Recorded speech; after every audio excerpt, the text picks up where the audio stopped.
Про них говорили у кулуарах НАТО і говоритимуть на зустрічі Великої Сімки в найближчі дні. Про 24 українських військовополонених моряків, що нині за ґратами в російській столиці, не забувають, запевнив міністр закордонних справ Павло Клімкін.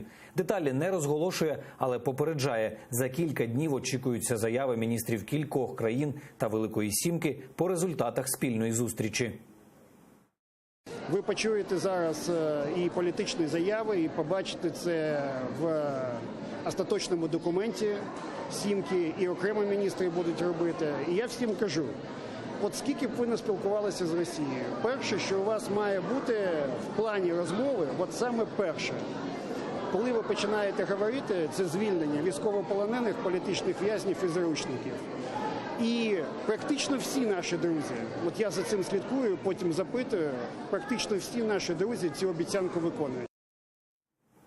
Тим часом глава держави Петро Порошенко в Одесі зустрівся з родичами військовополонених українських моряків.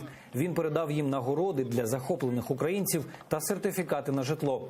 Президент зазначив, що захоплені росіянами моряки показали себе справжніми лицарями, патріотами та професіоналами.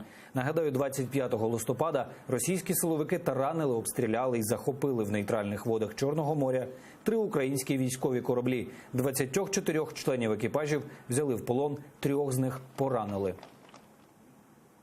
Там же на Одещині випробували крилату ракету українського виробництва.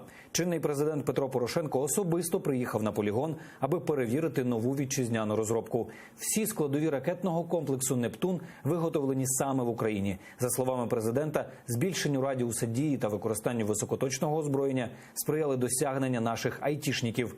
Ще один з останніх етапів випробувань протикорабельної ракети. По завершенню вона поповнить озброєння військово-морських сил України.